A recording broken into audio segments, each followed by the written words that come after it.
¿Cómo están, chicos? Bienvenidos nuevamente a la clase de biología. El día de hoy, continuando con los temas, vamos a hablar acerca de las plantas en general. ¿Sí? Nosotros interactuamos, son seres vivos con los cuales interactuamos, pero vamos a ponernos a pensar de que si son seres vivos, son estudiados por alguna rama de la biología, ¿cierto?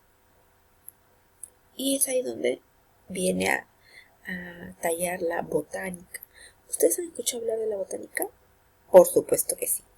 Y la botánica es la rama de la biología que se va a encargar de estudiar a estos seres vivos. Se va a encargar de estudiar a las plantas, sus características, su organización, su estructura, su clasificación, sus partes, etc.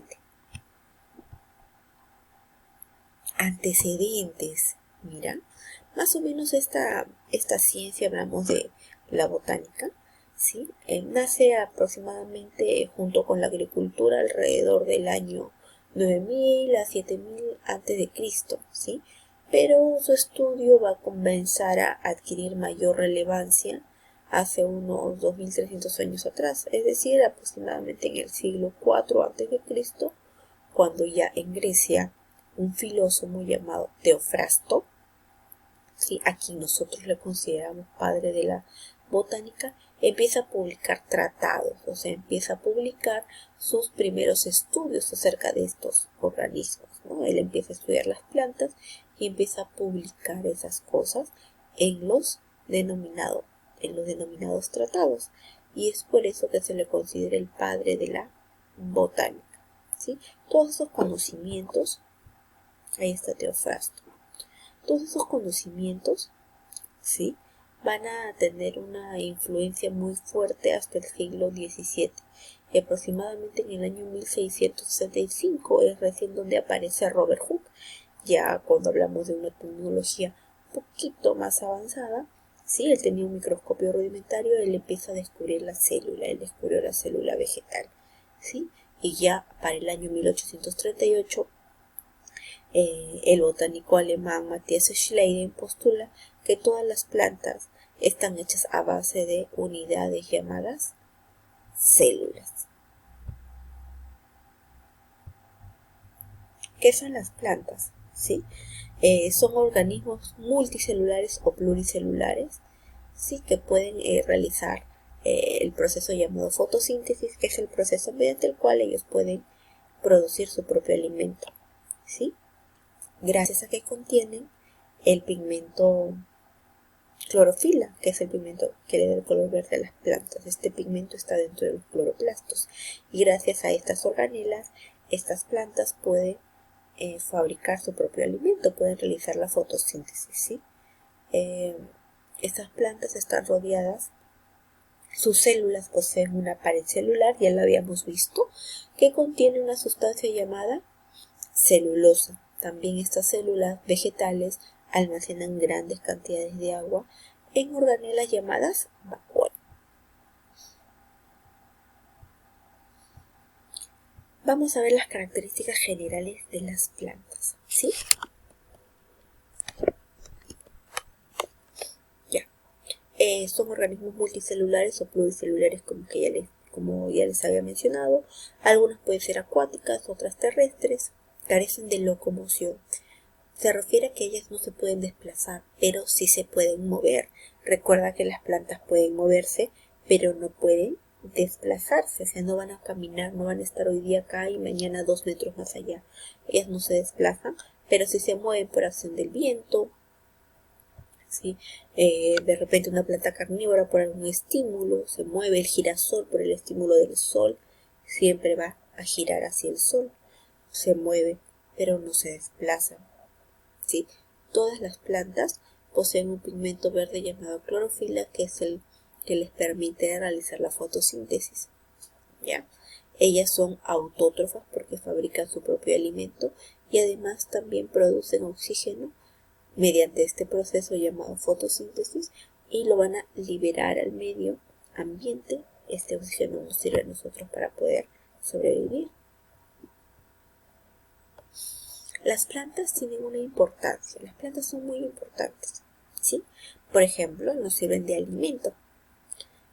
¿Cómo cuáles, Miss? El maíz, el trigo, el arroz, los frijoles, la papa, la yuca, la variedad de frutos, de frutas que nos ofrecen la maca, la kiwicha, la variedad de plantas que son alimenticias, que son comestibles, que nos sirven de alimento. También hay plantas que nos sirven, son plantas curativas o plantas medicinales, como cuáles, como la manzanilla, que es un relajante, la coca, el hinojo, el llantén, el yacón, la uña de gato, ajo, muchas de ellas sirven para desinflamar. También el llantén es un potente desinflamante. Algunas son narcóticas y alucinógenas. Generalmente hablamos de estas plantas que te producen alucinaciones, como la coca, el opio, la amapola, el floripondio, la marihuana, etc.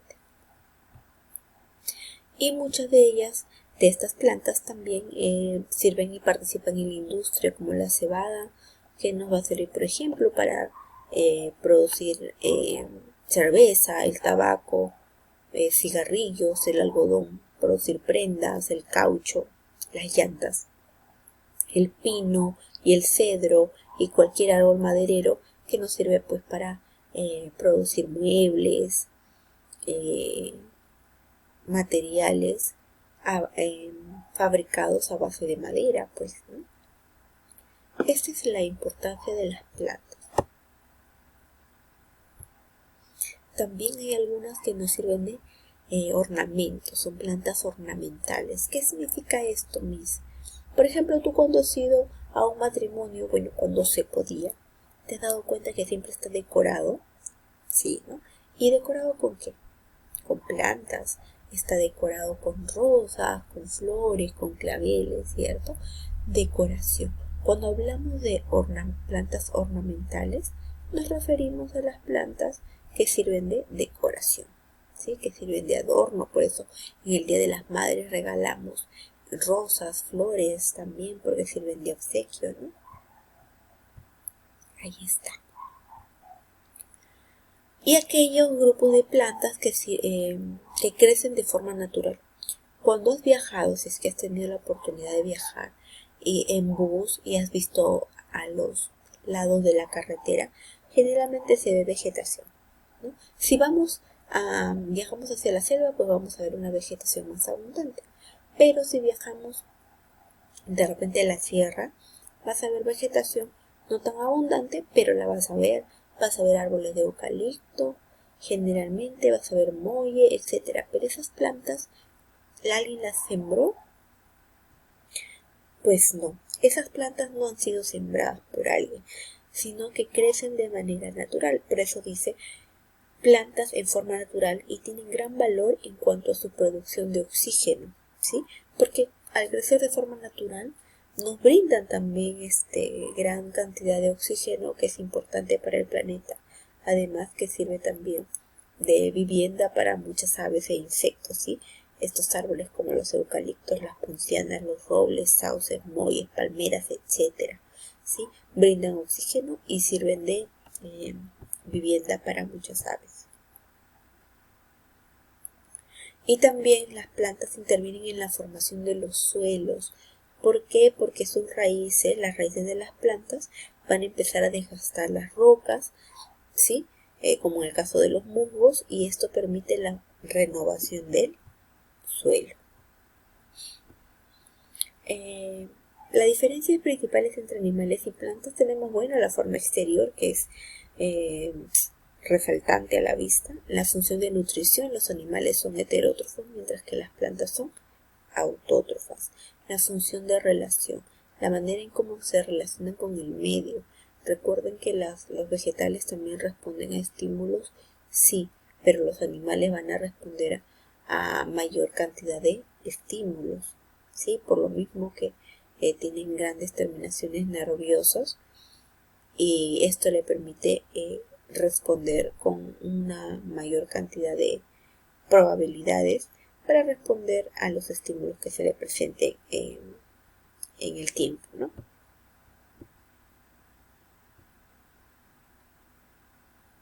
Ahí está. Igual que cualquier ser, las plantas reaccionan ante cualquier estímulo que reciben del exterior, aunque ellas carecen de aparato locomotor. ¿Qué significa? Que ellas no pueden, ¿qué cosa? Desplazarse, pero sí pueden moverse, ¿ya? Ahí está, las plantas pueden moverse. Una planta carnívora frente a un estímulo puede moverse, pero no se va a poder desplazar. Eso tiene que quedar claro. Las plantas se mueven, pero no se desplazan. Los tropismos. Los tropismos son movimientos de las plantas, ¿sí? Vamos a hablar de dos tipos de tropismo: geotropismo y fototropismo. Como hablamos de que son movimientos, son respuestas a estímulos. Geo es estímulo de la tierra y foto estímulo de la luz. Estos geotropismos o fototropismos los vamos a clasificar en negativos y positivos. Acá está, mira la diapositiva. Geotropismo, hay positivo y hay negativo. Fototropismo, positivo y negativo. ¿De qué depende? Geotropismo, geo, tierra, va a ser positivo si es que el movimiento se da hacia la tierra, mientras que va a ser negativo cuando cuando se aleje de esta, pues, ¿no? Si nosotros miramos esta plantita, tenemos las raíces, tenemos el tallo, tenemos las hojas, ¿verdad? La raíz se acerca a la tierra, va hacia las profundidades de la tierra. ¿Es un geotropismo? Sí, se dirige hacia la tierra. Y como se dirige hacia ella, es un geotropismo positivo. En cambio, el tallo se aleja de la tierra, tiene un crecimiento hacia el cielo, ¿verdad? Se aleja, entonces es un geotropismo negativo. Las hojas también serán un geotropismo negativo porque no se acercan a la tierra, sino que se alejan de ella. Y el fototropismo, foto, luz. Entonces, en este caso el estímulo es la luz. Hablamos de las partes de las plantas que se acercan a la luz. Si se acercan a la luz, estamos hablando de un fototropismo positivo. Si se alejan de la luz, hablamos de un fototropismo negativo. En el caso de la raíz, se está acercando o alejando de la luz. Alejando, ¿cierto? Porque mientras más se introduce en las profundidades de la tierra, de los suelos, va a estar más oscuro, se aleja de la luz, entonces es un fototropismo negativo. En cambio, las hojas y el tallo que crecen hacia el cielo, ¿verdad? Se están acercando directamente hacia la luz, entonces es un fototropismo positivo. Ahí está. Con eso terminamos la clase de hoy, chicos. Espero que haya sido de su agrado. Ha sido una clase bastante corta, entretenida, pero bastante digerible, ¿cierto? Ya nos vemos la próxima semana. Cuídense mucho. Chao, chao.